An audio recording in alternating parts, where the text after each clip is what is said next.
Welcome to this week's edition of World Crisis Radio. This is Webster Tarpley speaking to you from Washington, D.C. The world crisis continues to unfold, the world economic depression. Let's try to look at some strategic factors before we get into the specific details. Rising tensions between the United States and the Russian Federation over Syria and over Ukraine. These are unmistakable. They are, however, masked at the moment by the desire of the Russian authorities to successfully conclude the Sochi Olympics, which are now about halfway complete, just short of halfway complete. And on the other hand, the Anglo-Americans, NATO intelligence, and the usual suspects are aware of the Russian desire to maintain a placid facade of the world situation until about the end of February. This may be a strong temptation for the Anglo-Americans and the NATO puppet states to push forward in some kind of more ambitious provocation. Look for people like Poland, Sweden, the Baltic states to be involved in something like that vis-a-vis Ukraine. And in Syria, any number of powers could be involved. At the same time, it's probably not a good idea to over-dramatize this. There are some people who have been seeing World War III around the corner for quite a long time. It seems to be key to their fundraising, and that has to be factored in. But as I have pointed out from the very beginning of the Ukrainian crisis, and indeed going back to 2004, Ukraine is incomparably more dangerous than anything in the Middle East ever can be, because in Ukraine we have the possibility of a direct collision of nuclear powers. The scenario, we've looked at it before, Ukraine splits, secessions occur, fighting starts in Ukraine, Polish troops sent by NATO or acting on their own but with NATO cover, and perhaps other forces come in from the west, and they're responded to by Russian forces coming in from the east. And there you have a collision between nuclear NATO and the nuclear Russian Federation. So all the more urgent for the United States to drop its support of the neo-Nazi, neo-fascist, and extremist demonstrators who have occupied this Euromaidanek in Kiev, and have also used these commandos from the Middle East to seize control of administration buildings in different parts of the country. So this is the background. We'll look at Syria and Ukraine in somewhat more detail. And then at the same time, here in the United States, we're witnessing what I have talked about as the breakup of the Republican Party. The breakup of the Republican Party proceeds apace. This week, because of the inherent weakness of his situation, tremendous pressure from Wall Street zombie banks and hedge fund hyenas on Boehner. Don't mess with the debt limit. Don't go to the brink. Don't rock our boat. Don't spoil our racket. Don't make us incur losses. We hate losses, Boehner. Do your job, barkeep. The John of Orange, as he's called, the Orange Man, has capitulated on his usual blackmail concerning the debt ceiling. And of course, the debt ceiling, the debt limit, is unconstitutional under the 14th Amendment. We shouldn't even be talking about it.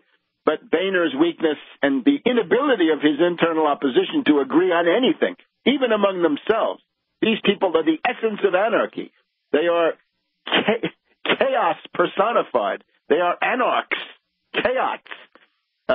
They can't agree, so Boehner throws up his hands and says, I'll give you your clean bill. The only hope he has is that in election year demagogy, he can say the Democrats are the party of debt. It opens the way for Obama to spend. No, it doesn't open the way for Obama to spend a penny. It opens the way for the United States not to go bankrupt and to obey the 14th Amendment in that Constitution you clowns are always prating about.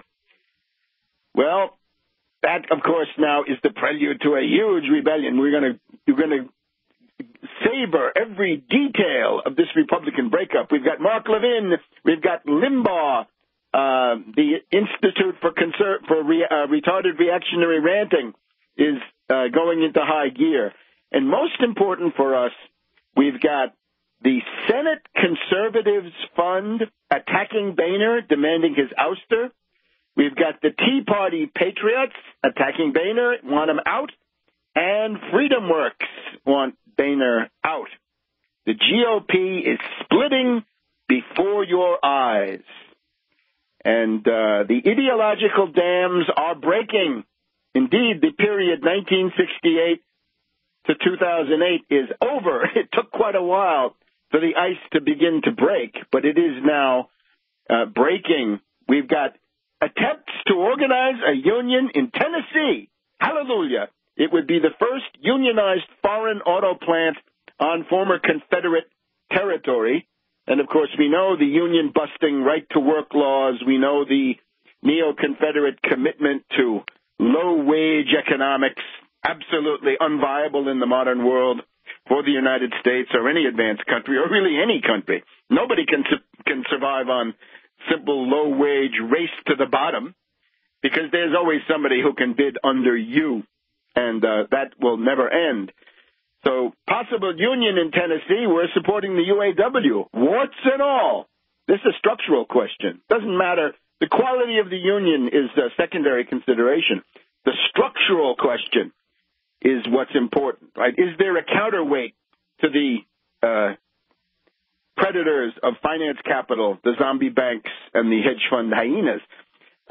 The thrust for a minimum wage is breaking out everywhere. We've even got a Republican, a self-styled conservative Republican in California who wants to use the minimum wage to get the Walmart bloodsuckers, the Walmart parasites, meaning the Walton family, off the backs of the American taxpayer with the Walmart business model, meaning that wages are so low that their workers need food stamps. And the taxpayers are tired of subsidizing the super-rich Waltons. Well, it's about time. And the Austrian ideology is collapsing really all over, as, for example, we see here with the Republican capitulation. Oh, we've also got Obamacare gaining in acceptance, whatever you think it is, right? It's better than nothing. And the more people buy into it, it's now 3.3 million, on track to reach 5 to 6 million by the end of March. People become a stakeholder. They realize they have economic rights, and they realize that what they've been given is but a small part of their inalienable, God-given, inherent economic rights to health care under modern conditions. I know Ron Paul thinks Americans don't have a right to health care. I'm sorry, Ron, we do, and that goes for you too, little Rand. So all of these things are going on. Obama, however, continues his betrayals on the Trans-Pacific Partnership, despite the rebuff from Harry Reid. The Obama White House continues to attempt more free trade, more giant sucking sound. We're saying no to the fast track, no to the TPP, and a 15% protective tariff. Obama not lifting many fingers for the long-term unemployed. And last week he signed this odious farm bill, cutting food stamps, cutting SNAP by $8.5 billion over 10 years. And we've also got the drama of the Postal Service. We'll try to talk about this.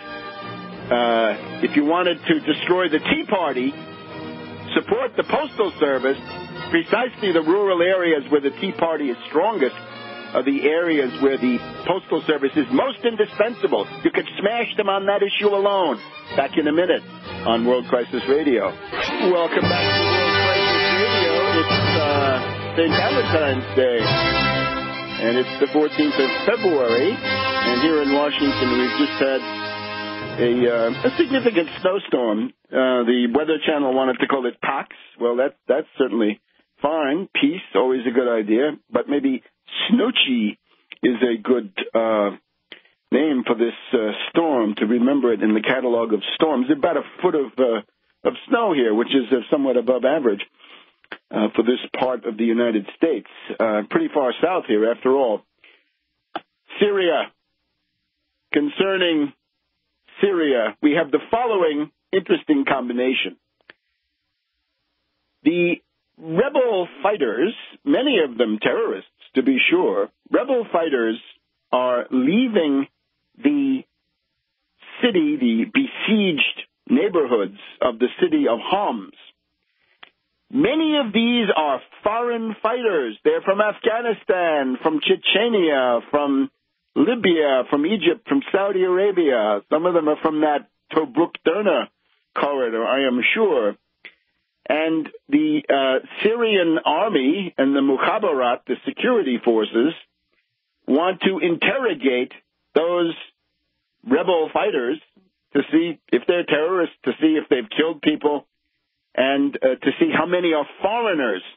And we've got the entire chorus of the NATO foreign ministers screaming that, no, Assad, you're not allowed to interrogate those wonderful foreign fighters coming out of Homs. Let them go immediately, said the Foreign Secretary Haig. At the same time, in Afghanistan, President Karzai, a prickly ultra-nationalist, I guess we could say at this point, has released a group of prisoners of war, which the U.S. accuse of being, whom the U.S. accused of being terrorists. So in Afghanistan, the U.S. wants every terrorist held in jail, in the camps, in the prison. Whereas in Syria, terrorists have to be free as a bird. Go back to your units and keep fighting and kill more civilians. How about that? And of course, some of these people are undoubtedly in the same families. The brothers and cousins of the people that Karzai has just released, a lot of them, maybe the younger brothers and younger cousins, are the ones fighting in Syria because of the 83 nations and the tens of thousands of foreign fighters. You get the foreign fighters out, and the entire problem is solved. The repatriation of killers coming in from over the border, that's the essence of the entire thing. We just had our first British suicide bomber this week. And when François Hollande, the unfortunate president of the French Republic, at least for the moment, met with Obama this week, they were talking about the danger of the Western Europeans and people from the U.S. going into Syria and getting trained in terrorism and then coming back and practicing that handiwork here at home. And it's not Assad teaching them that stuff. It's the terrorist rebels. So that's the situation. Now, concerning Homs, the humanitarian emergency, the first thing to realize, it is the rebels, principally the rebels, the Islamic Front, the ISIS or Islamic Emirate of Iraq and Sham. It is the Free Syrian Army and other rebel forces. They're the ones shooting at the refugees. The TV coverage this week has said, people trying to get out of Homs and snipers have gone to work on them and killed some of them. They never tell you who, because, of course, it doesn't fit their narrative, as we say these days, but it's clearly the rebels, not the Syrian army. The Syrian army are providing some kind of an escort out. The other side of the question is the food in places like Homs or Yarmouk, the camp or place that's besieged, a besieged locality in Syria. The forces that are preventing supplies from getting in are the rebels. So the rebels are shooting at refugees as they flee. The rebels are principally the ones preventing supplies from going in. And nevertheless, we have the hue and cry of the prostitutes, the aspiring competitors for the Ribbentrop Prize, perhaps with the Chano oak leaf palm for warmonger, and indeed fascistoid journalism, they're all in a chorus screaming that it's Assad. We have the Syrian Observatory for Human Rights saying that 250 people today have died since the beginning of the Geneva talks. Pray tell, O Syrian Observatory, how many were killed by your rebels that you represent, those terrorist rebels paid for by Saudi Arabia and Qatar and coming in with so many of those foreign fighters? Now, the danger on Syria is considerable, and it rose this week with Hollande.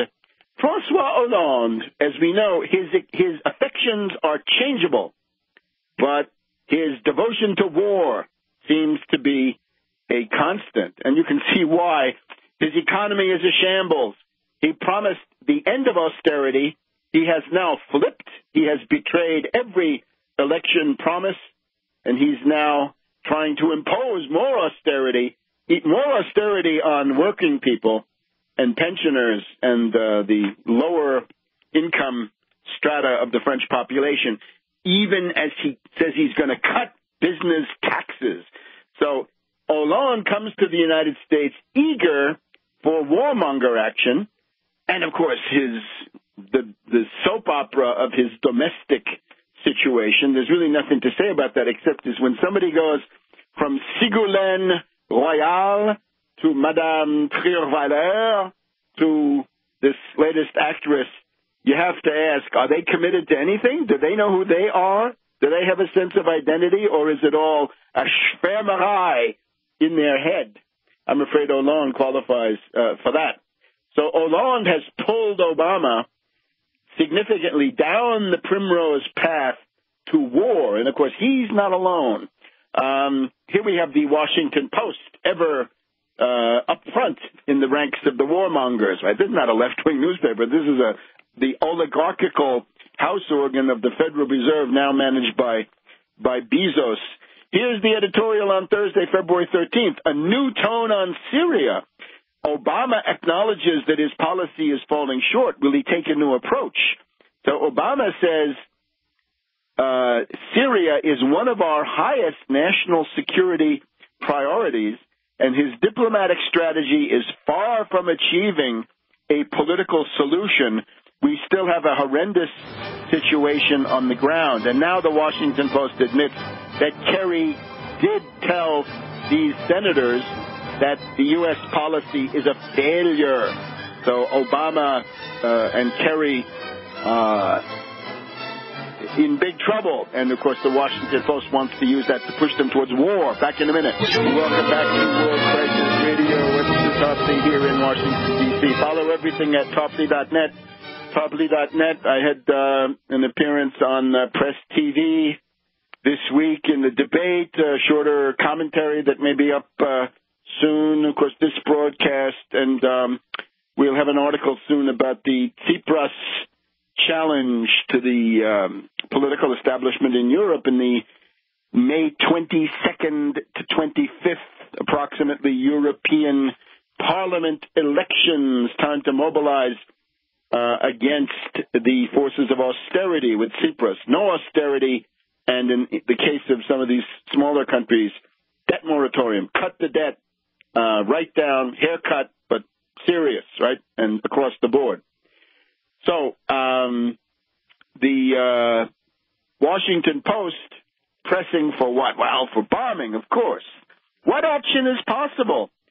They don't like the fact that Obama pretends that an Iraq-style invasion is the only possibility, but the Washington Post, and Obama has said he will, continue to strengthen the moderate opposition, and the Washington Post wants stepped-up training and arming of terrorists, and who knows where they will strike. Maybe they'll come to Washington, and the Washington Post will be laughing out of the other side of its mouth. And then they remind us that the chemical weapons crisis of August to September turned on the threat of airstrikes. Judicious, wise use of military action. This is actually a dangerous quote from Obama. He cited the chemical weapons deal as, quote, an example of the judicious, wise use of military action. Whether we can duplicate that kind of process when it comes to the larger resolution of the problem is the issue. The Washington Post, obviously yearning for bombing, not quite saying it, but hoping that Obama will take the plunge. In the same page here, we've got David Ignatius writing from Munich after the Munich Security Conference that it's time to step up the training of the moderate terrorists, the moderate cannibals, and push back al-Qaeda, open up humanitarian corridors. And he's supporting the opposition, of course, in Geneva. Now, concerning Geneva, we've got these crackpot spokespeople for the rebels coming out with the purely utopian demands, right? Completely unrealistic, out of all proportion to their military success. Because remember, they are losing. They lost another fairly important town this week. Russian Foreign Minister Lavrov correctly points to the fact that the U.S. and other supporters of the rebels are using the Geneva talks for regime change. Regime change is what the U.S. wants out of this. They don't care about humanitarianism, don't care about the Syrian people. They want a puppet government. They want a weak puppet state in Syria. Assad must go. Assad, you can see, fairly strong, decisive, not willing to kowtow to the U.S., so they want him out. It's obvious. At the United Nations, the British resolution that we've been warning you about now for a couple of weeks, this has now morphed into a resolution which is billed as Australia and Luxembourg. Well, the British Empire on the march there with Australia. Australia, Luxembourg, and some other countries, right, all intimately involved, right? Luxembourg, an immediate party to this situation. The UN resolution, it demands humanitarian improvements, but it includes an automatic sanctions trigger. In other words, it could be used as a pretext for, in effect, bombing, right, since the U.S. doesn't really interpret these things very narrowly. Rather, they go for a broad interpretation. It always means bombing. So this is going to be vetoed by Russia and China. Thank God for Russia and China if it comes to a vote. And there's some idea that the U.S. will try to bring it to a vote before the end of the Sochi Olympics in order, if they can't have some deflagration during the time of the Olympics, at least they'll be able to, in their fantasy world, embarrass Putin, Russia, Lavrov, by forcing the Russians and the Chinese to vote no on this odious resolution. In terms of the opposition, they've tried to give themselves a little bit of a facelift. Al-Qaeda, and I guess this means Zawahiri, has expelled those meanies from ISIS, right, the so-called Islamic Emirate of Iraq and Sham. They're not what Al-Qaeda likes. That's too extreme for Al-Qaeda. So they've been repudiated. And I guess now Al-Qaeda is looking around for a branch. Is it the Islamic Front? That's actually quite large. Now here's the bottom line on all this. Civil wars are not comparable to international conflicts in the sense that civil wars often do not have a political solution. It's going to be the victory of one side or another. Let's just look at the obvious. The United States and Russia are sponsoring this Geneva process, right, which has essentially come to a halt this week because of the unrealistic demands, utopian demands of the Syrian terrorist rebels. We look at the history of these two countries, we will see that the most recent civil wars in each case had no political solution, only military. United States Civil War 150 years ago, 1861 to 1865. They were minor attempts at negotiated solution. The negotiated solution the Confederates wanted would have been one imposed by Britain and France and Spain and some others. That was blocked by Russia, as I showed last September and on C-SPAN with my speech about the Russian fleets. Appomattox, and then the surrender of Joe Johnston to Sherman in the Carolinas, that was a military solution. Similarly, Russia, after World War I, the Russian Civil War, with foreign intervention, right, by all kinds of imperialists, Japan, U.S., France, Britain, all around the periphery, that Civil War had no political solution, only military. So it is perfectly possible that given the mentality of these rebels, who insist on the ouster of Assad before anything else, that there will only be a military solution, and it will not be to the advantage of these rebels, right, as they fight among themselves and kill each other at the same time that they kill civilians and they try to kill as many of the Assad forces as they can. The Lebanon example from 1975 to 1989, approximately 15 years of civil war, perhaps not comparable, and even in that case, what would you say at the end? A mutual exhaustion, or was it a political solution? It's interesting to speculate about. But in larger countries, the U.S., Russia, and maybe Syria, that I think may not be the result. Now, we've got therefore the continuing push for these war developments, right? Haig, obviously, the foreign secretary, evoking the specter of Srebrenica in 1995, massacres, he says.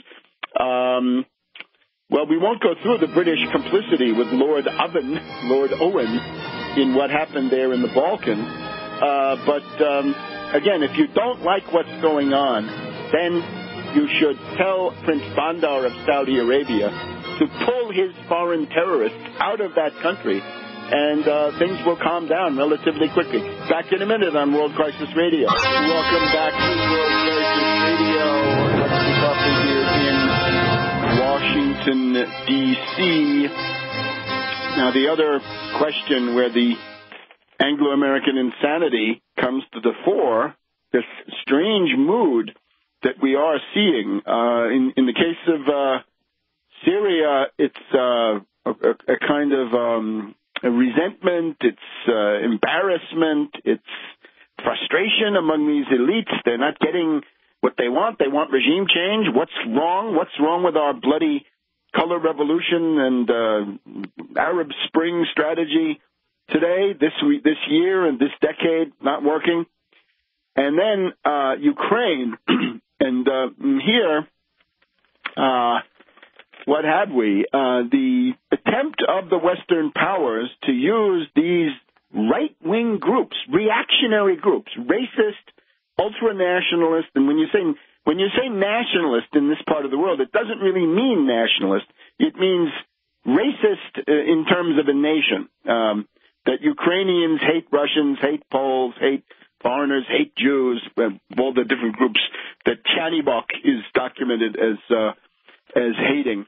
And we've got the Russian Foreign Minister Lavrov in Kommersant Thursday points to his prognosis is that the attempt by NATO to destabilize the existing government of Ukraine, he thinks this will fail. It appears doomed, he says, the destabilization. The social engineering is headed for poor results. Look at the consequences of external interference in Iraq, Afghanistan, or Libya. No export of revolution can succeed. And of course, he also goes on to say the actions of the anti-government forces in Ukraine show that they are nationalistic, again it means racist, extremist, and anti-Russian, anti-Semitic, and racist. So those extremists are being supported by the West, right? We've talked about Chanibok. We've talked about Yats, right? Yat the rat. The people, the friends of the foul-mouthed and obscene Victoria Nuland. These are very dangerous things, once again, because this is the one part of the world, really the only one at the moment, where nuclear forces confront each other directly on the ground, in particular. You've got Natalia Vitrenko with the Progressive Socialist Party of Ukraine continuing to represent a reasonable point of view.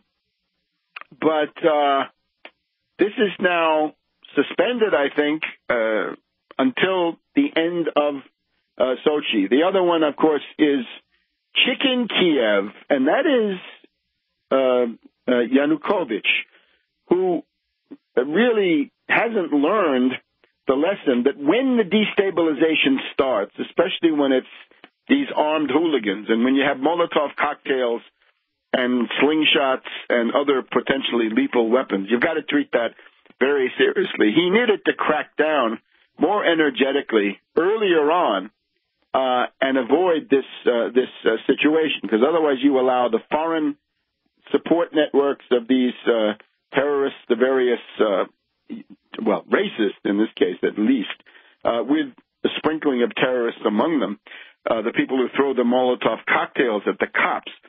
You let their foreign network mobilize. Now, from the U.S. point of view, it's got to be clear, Ukraine must never become a member of NATO. And in the background, while this is going on, there are these continuing attempts to get Georgia into NATO. No, no, no. We do not want the future of the United States to be mortgaged to the unstable mental processes of some tin pot demagogue like Saakashvili of Georgia, or like somebody like Yat the rat, right? Or Chanibok, or any of these other people, right? We don't want to be militarily committed to defending them because their entire existence is based on provocation. They will not be able to solve any economic problems. That's not in their skill set. So therefore, they'll be reduced to baiting Russia, looking for conflicts with Russia, and so forth. So this is a very dangerous situation. Now, some people say the answer to that is to oust Obama. Yeah. Oust Obama, and what are you going to get? You'll get more power in foreign policy going to the United States Senate, where we have far-seeing statesmen like McCain. And McCain is obviously worse than Obama. Lindsey Graham, worse than Obama. Kelly Ayotte, probably worse than Obama. There's any number of Republican senators who would be voting the removal, who would be gaining in power, whose views on Ukraine are much worse than Obama. So that is a completely idiotic notion. Rather, it seems to me, we could focus on ousting John Forbes Kerry, Victoria Nuland, obviously Susan Rice.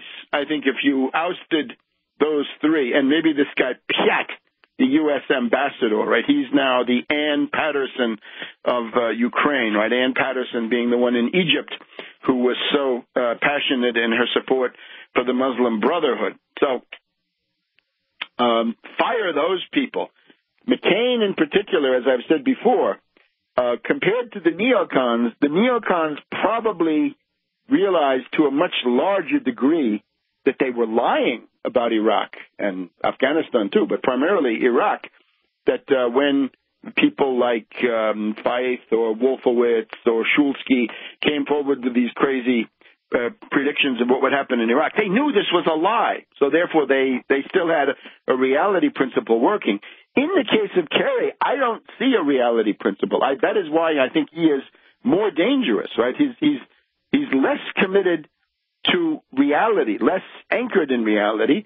And again, one of the things about his fascist sympathies in Ukraine may go back to his pillow talk, right? His wife, Teresa Heinz Kerry, of course, comes from the Portuguese colonial empire under Salazar. And Salazar was one of the first fascist regimes in Europe. Mussolini, 1922, but not really consolidated for some years. Salazar, Portugal, 1926, and that went on until about 1975. So 50 years of fascist rule in Portugal, and that's what Kerry is married to. And the people who were sent to Mozambique and the other Portuguese colonies were perhaps even worse. Now, that's Ukraine. On the other side, there's a big positive development this week. The visit of Field Marshal Sisi, former general, now Field Marshal Sisi, Defense Minister of Egypt, on his way to becoming President of Egypt, cordially received in the Kremlin by Putin, Putin declaring his support for Sisi's acceptance of the responsibility of maintaining the functioning integrity of the Egyptian state, and Russian support in the form of air defense equipment, helicopters, and I'm sure much more. We also ought to remember the Soviet technicians were kicked out of Egypt by Sadat. And when was it? About 1974, 1975. This was a great turning point of the Cold War, where Russia, Soviet Union, which had been the partner of Nasser, they were driven out a couple of years after Nasser had died. Sadat had come in. Sadat was somebody who was much influenced by British philosophical radicalism, really the precursors of the libertarians, right? John Stuart Mill and Herbert Spencer and this garbage. That was what Sadat thought was admirable. So Sadat ousted the Soviets. Now they ought to come back, and they ought to think about development projects. Think about that second Nile, actually getting that going, taking that all the way to the Mediterranean. We'll be back in just a minute on World Crisis Radio. Welcome back to our second hour here on World Crisis Radio. If things keep going like this, John Kerry and Newland will be invited to the annual reunions of the SS Galicia Division, which seems to be the ideological home of Klitschko, Chanibok, and Yatsenyuk, the three friends of Newland and of Piat, and that will be very interesting. There was, of course, a pro-fascist group in the State Department during World War II, right? There was Breckinridge Long. There were lots of people. George Kennan really spoke for that pro-German anti-Soviet group. So they're still around. Maybe we can look at Newland, even though she is a parvenu, and obviously canaille, white trash in her own way, with that kind of language. This reminds us that there is a tradition of fascist sympathizers inside the State Department. Nothing new. And then, of course, they masked themselves again with anti-Sovietism. Now, let's look at this European situation in terms of active politics now, right? What can we also do to intervene? And you can do plenty. As of this week, the unemployment rate in Greece is now 28%. Now, this is after, 4 years of deflationary, super austerity, hyper austerity, genocidal austerity, killer austerity. It's a failure. Down with Samaras, down with the new democracy. Tsipras must become prime minister. Indeed, he really ought to become prime minister before the May elections. And similarly, if we look at Italy, which is under the same kind of austerity dictatorship, although not quite as extreme, the news is that in Italy, the youth unemployment has now reached 40%.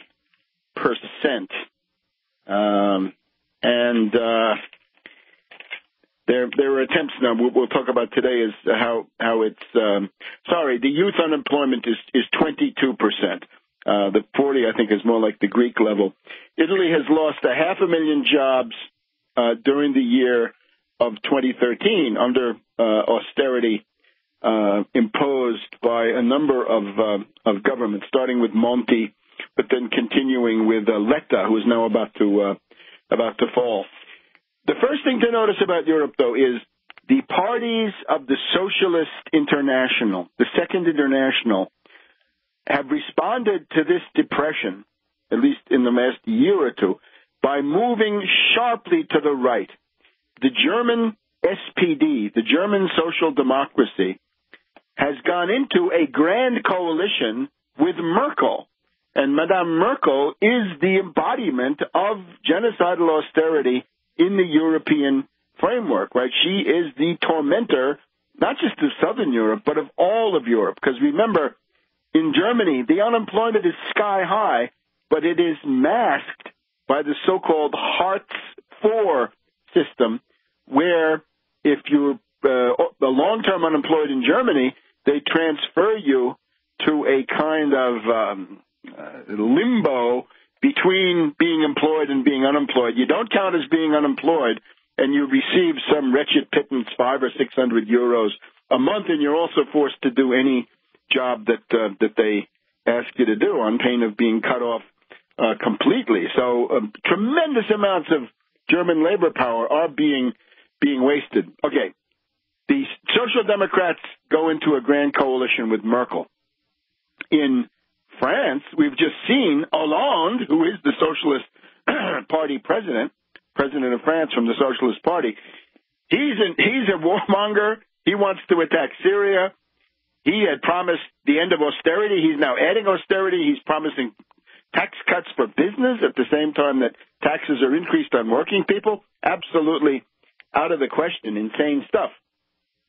And now we've got the Italian Democratic Party, and this, despite the name, this is the previous version of it was called the Democratic Party of the Left, and the previous version of that was called the Italian Communist Party. So it goes back to the old PCI. The current Prime Minister, Letta, is a kind of weak, ineffectual austerity czar, and the attempt now is to replace him with the narcissistic pretty boy, Matteo Renzi, who is likely to become Prime Minister today. The fall of the government compared to the St. Valentine's Day massacre in Chicago back in the 1920s.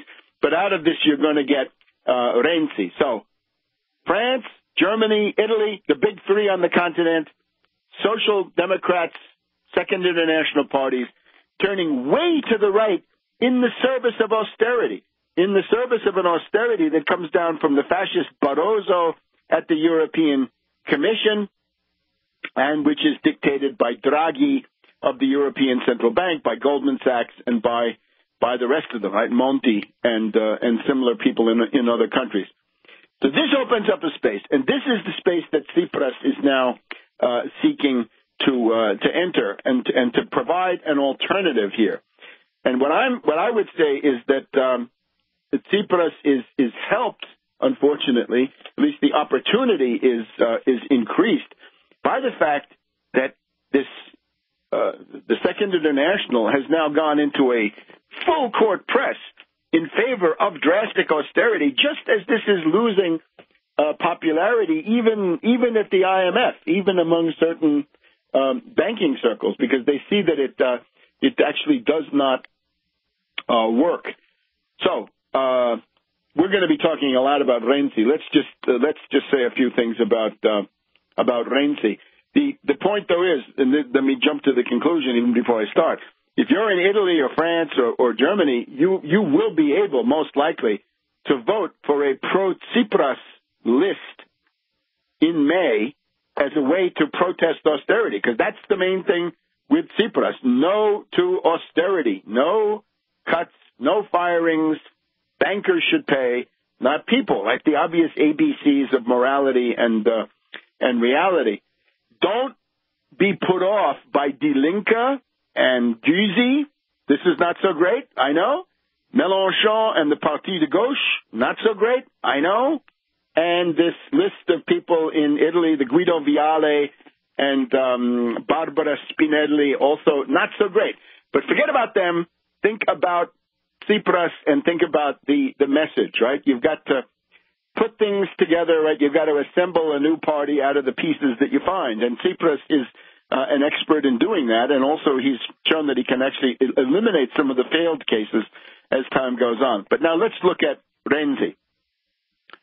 Renzi is a neoliberal. Renzi is a very doctrinaire neoliberal. He is someone who distinguished himself in Florence. He's the mayor of, is the mayor of Florence. He's going to become Italian prime minister today or very soon. He distinguished himself there by getting into fights with the unions and by privatizing, and also, of course, by recycling, right? Where you see the environmental policies often used, whatever their justification, environmental policies often used to get left cover for very reactionary anti-labor, anti-worker measures. Renzi likes to compare himself to Tony Blair, another figure of the Socialist International, who, of course, pulled the Labor Party way to the right in the form of New Labor. Renzi also talks about how much he loves Obama, so he tries to be the third way. He also uses a generational demagogy. Renzi is a young, pretty boy, of course, born 1975, so he's an Xer, and his slogan has been, junk the oldies. Junk the oldies means get rid of all of the older leaders of this party and make way for Renzi. And now you're going to see what that means. Back in a minute. Welcome back to World Crisis Radio. Webster Tarpley here in Washington, D.C. So Renzi, new Italian prime minister.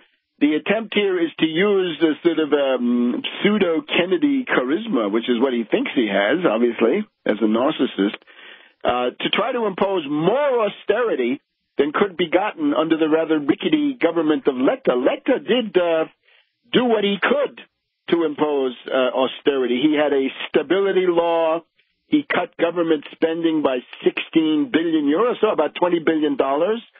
Letta privatized the Italian postal service. That's interesting. He did any number of things. Well, the key example, though, I think, is this. At a certain point, Letta tried to gouge the teachers. There were about 80,000 teachers that were going to be subjected to a pay cut of 150 euros per month. And Letta tried to ram that through with a decree, but it turned out that the backlash, the hue and cry, was so great that Letta had to rescind his decree. Now, that is what Goldman Sachs does not like to see. They want to see an austerity enforcer who can do it. And this Renzi, despite his pretty boy image, has a certain ruthlessness or brutality around him. Renzi has proclaimed himself a supporter of Sergio Marchionne, the head of Fiat, meaning the guy who runs Chrysler, as well as the Fiat. At a certain point, Marchionne said to the Italian workers, look, you either vote for me in a referendum and give me significant concessions. If you do, I'll give you 20 billion euros of investments. If not, I'm leaving Italy. I'm just going to go. I'm going to leave you behind, close all the plants, and go someplace else. And naturally, these poor workers, without any guidance, without a force to show them what to do, they voted for Marchionne, and Marchionne has not delivered on the 20 billion. Renzi is associated with the charge that the public service workers, public employees are lazy, and the reason they get away with it is because of their unions. His guru, and we'll be looking into this, is a certain Yoram Gutgeld, Yoramgutgeld. The secret of Renzi, though, ironically, although he's supposed to be the symbol of discontinuity, right, a break with the tired old faces, is that he is a wholly owned subsidiary of Fininvest, Fininvest. Now, what is Fininvest? Fininvest is simply the holding company of the Berlusconi business empire, and he's surrounded by people from Fininvest. It's a little bit like, Theodore Roosevelt the second time around, surrounded by people from J.P. Morgan. You can read the situation quite clearly. And the seizure of power by Renzi was supported by the Corriere della Sera, this principal newspaper there in Milan, by the Confindustria, by the equivalent of the National Association of Manufacturers, but at the high level, and by Berlusconi. Apparently Berlusconi made some phone calls to facilitate Renzi coming into power, but the key part of it is Fininvest. Now, he is coming in with a plan to change the labor legislation, and he wants to put everybody under a uniform 3-year employment contract. Well, 3 years. You don't get the contract until you've been working for 3 years. Until you've been working for 3 years, you can be fired. You're precarious, as they say. You will not get full wages. You will not get full benefits. You won't be vested, and you won't be protected from being fired until you've been on the job for 3 years. Berlusconi commented, unwisely, but he did, as a impudent fellow that we know Berlusconi is. Berlusconi says, Renzi pushes our ideas within the framework of the PD, the Democratic Party. Clearer than that, I don't know. Berlusconi celebrates Renzi as a bringer of liberal and neoliberal ideas. Renzi wants to reduce wages. Renzi is widely condemned now as an enemy of working people. He wants to change the unemployment benefits, the so-called Cassa Integrazione. He wants to tamper with that, obviously at the expense of workers. He wants to lower business taxes by 10%. He has successfully intimidated most of these unions. They say that the new system will allow young people to find jobs more easily. But notice, it's a job program with no jobs. The only thing it does is gouge working people. There's not a single job created. There's no government investment, not in the Italian budget, not in the Bank of Italy's credit creation, nothing. And then he's got this change of the election law, which is rather complicated, but what it does is wipes out the smaller parties and probably goes towards a system of 2 or 3 large parties with the smaller ones wiped out. Renzi, he's got support now from the PD. Interestingly enough, the Italians don't like this. Most of the polls that have been taken in the last couple of days show that there is a great distrust and suspicion for Renzi. This was always true in the more PCI parts of the PD, the people who came from a working class party or one that pretended to be so, and they obviously, with Renzi, is a neoliberal. They don't like him. A lot of them voted for him in the primary that got him the post of party secretary, but now a great deal of distrust because Renzi had repeatedly said, I will not try to take over the prime minister's post with a coup. In other words, simply through machinations to drive out one prime minister and bring in Renzi. This is known as the relay, two people in the same party fighting over the power post. But he said, no, I'll make sure that I come in as a result of an election. Now, he hasn't done that, and that would indicate that he's in trouble because public opinion doesn't like it. The other thing is, President Napolitano, right, the kingmaker, is not up front in this. Maybe they decided to give him a rest, and here's the form that it took. The U.S. journalist Alan Friedman, although working for the London Financial Times, had assembled a book called Killing the Leopard, which was the story of how Berlusconi was brought down in November, December of 2011.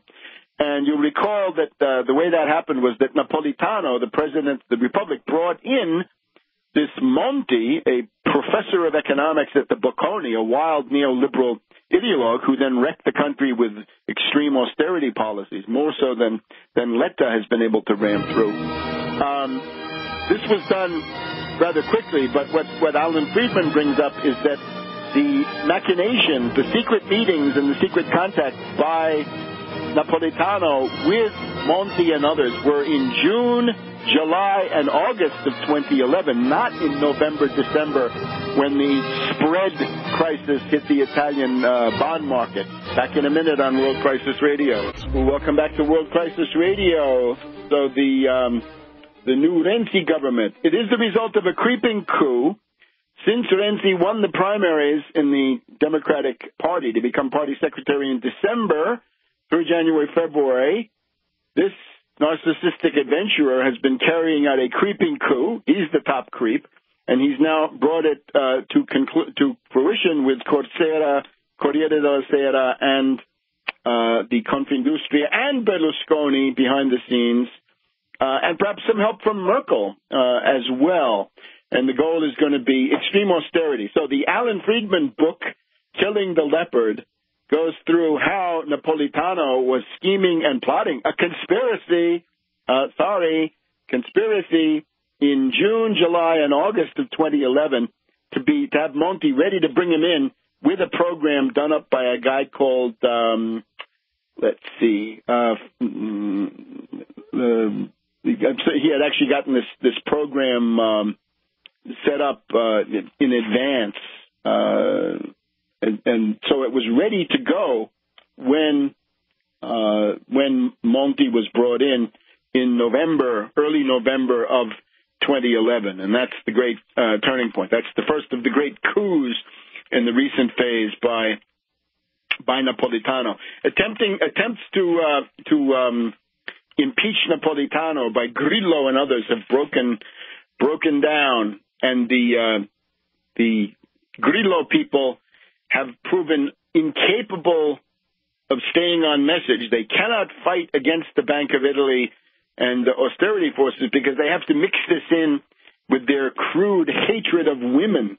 And again, that hatred of women, always an aspect of fascist movements. So that's the situation. Now, if you want to protest against that, it's clear. You vote for Tsipras. You hold your nose on Guido Viale and vote for Tsipras. And how about this? If Renzi is brought in and attempts this attack on labor, these are attacks on something called Article 18 of the Italian labor laws. Article 18 is supposed to protect you from being fired for no reason, for no good reason, for no cause. This was undermined by Monti and his labor minister, the infamous Fornero, but it's been chipped away at by Letta, but now again Renzi coming in with yet another frontal attack on that.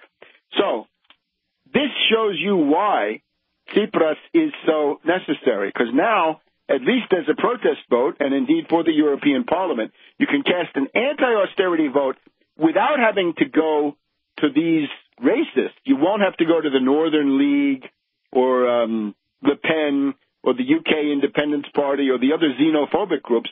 They're all anti-Euro. They're all essentially off the deep end against Europe and against the Euro. Whereas with Tsipras, it's realistic. You're going to stay in the Euro. You're going to fight the European Central Bank. You're going to reduce the debt. You're going to roll back austerity and rehire people. It's eminently practical. Notice that the World Socialist website, if anybody's ever looked at this, Trotskyists of all sorts, they hate Tsipras because he's, as I would say, the real thing, and it galls their sectarian outlooks. All sorts of other people who don't have anything to say about Tsipras. You can imagine some of them. So that's the Italian situation. Now let's come home. One last thing: the Green Party forces in Denmark are attacking Tsipras. They're attacking the left party, the European left party. These Danish Greens say, "Oh, we didn't get a chance to put our guy up there. We didn't get a chance to compete, and therefore we're angry with Tsipras and company for taking over this post." Notice the Green Party, always right-wing, their flagship, the German Green Party, pro-war in Bosnia, pro-war in Afghanistan, and ready to go into coalitions with the CDU. Well, so is the SPD. they might say. But this obviously, it's not an alternative. The European Green Party ticket will be taking them apart in the future editions of the program. All right. Now let's look at the U.S. Now, the split of the GOP. This is good news. Boehner has been forced to swallow the debt limit. The U.S. government can now pay its bills until March 15th, 2015. It's apparently open-ended. Not that we want this to rise exorbitantly, but the flexibility has got to be there. This is the end of the Hastert rule. It passed 221 to 201. Most of the votes were Democrats. About 20 to 30 Republicans joined in, meaning Boehner and his team, but not Ryan, not that unfortunate woman who gave the reply to the State of the Union. The Hastert rule is out, and the Boehner rule is out. The Boehner rule was you cannot increase the debt limit unless you impose the same amount of cuts in the budget. Now, the split comes from the backlash of the extremists against this, and they're of course furious. Let's see who we can get. Let's try to get the. Okay, we've got the. This is a website called Fire the Speaker, but this is, I think, Tea Party patriots. They're multiplying like mushrooms here. Here we go. Are you sick and tired of Washington spending trillions of dollars we can't afford? All too often, Republicans, led by Speaker John Boehner, are happy to go along for the ride. So they want fire the Speaker, and they're 27% there. They've got 68,000 signatures here on the fire the Speaker put forward by these crazy Tea Party patriots. Let's look for a second at the Senate Conservatives Fund, and they're no whit less crazy in foaming at the mouth. Senate Conservative Fund, their petition, replace the Speaker. John Boehner must be replaced as Speaker of the House. Conservatives hopes Republicans win a majority in the House. That allowed Boehner to become Speaker. He has chosen to ignore us and help Obama enact his liberal agenda. Unless we install a new leader who will actually go on offense, Democrats will never fear us, and we will never have any leverage. We need to show House Republicans that Americans expect more of them and want them to replace John Boehner. Enough is enough. You get the idea. It's a huge mobilization. It includes the Senate Conservatives Fund, the Tea Party Patriots. I think Freedom Works has joined in. I may have gotten that fire the Speaker wrong. That may also be them, but you get the idea. This entire lunatic area is up in arms. And, of course, this will be a problem for those Republican senators who are running for re-election. Cornyn of Texas, Cochran of Mississippi, Lindsey Graham of South Carolina, Mitch McConnell, Kentucky, Roberts of Kansas, and Lamar Alexander of Tennessee. They're afraid of going the way of Lugar and Bennett, and we hope some of them do. And the crazier the Tea Party candidates, the more guaranteed their demise. So Boehner apparently found that he couldn't get them to agree on anything. He said, we'll attach conditions to the increasing of the debt ceiling. How about rolling back military pension cuts? Not good enough. He tried other things. He could never get the majority of his caucus to go for it. So they are hoist by their own chaos. And we'll be back in a minute on World Crisis Radio. Welcome back to World Crisis Radio, hurrying to cover all these stories in this busy world. In terms of the Republican splitting, it's coming into clear focus, I think.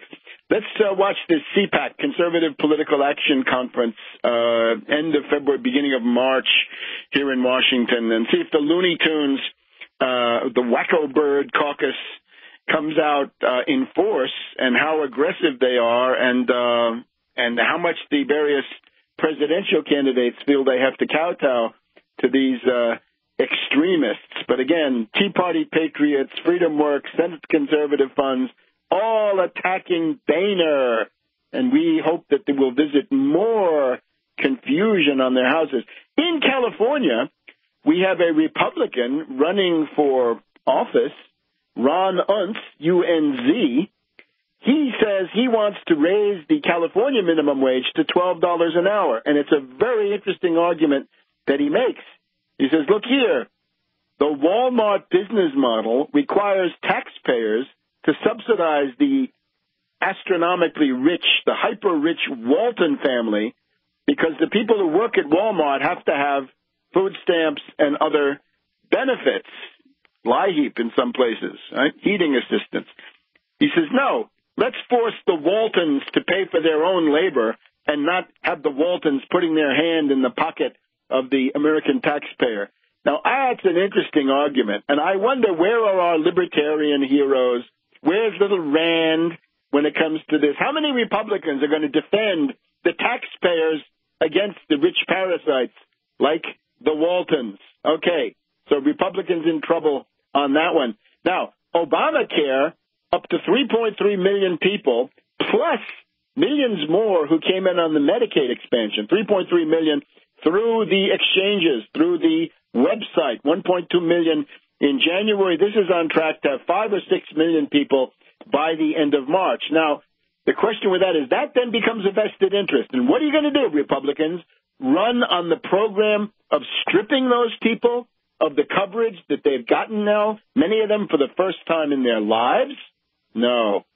The fast track on the TPP, apparently Harry Reid hanging tough, not this year. Now, let's also look at the question of the United States Postal Service. Here's another area where a timely offensive could really bust up the entire Republican combine, because, of course, this is big government, right? It's, of course, it's in the Constitution, but don't worry about that.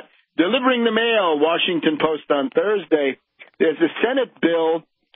First of all, they say, this Postal Service, $5 billion loss in 2013, $16 billion loss in 2012. There are no losses. It makes a profit. It makes a profit except for the requirement set by Hastert the Bastard, once again, he of the Hastert rule, that the Postal Service has to pay $5.5 billion for retiree health care decades and decades in the future. The only entity, agency, company in the world that has to pay the unfunded liabilities in advance. Well, of course, in the future income will take care of those liabilities. They're only unfunded if you refuse to realize that there will be income. So here's the idea.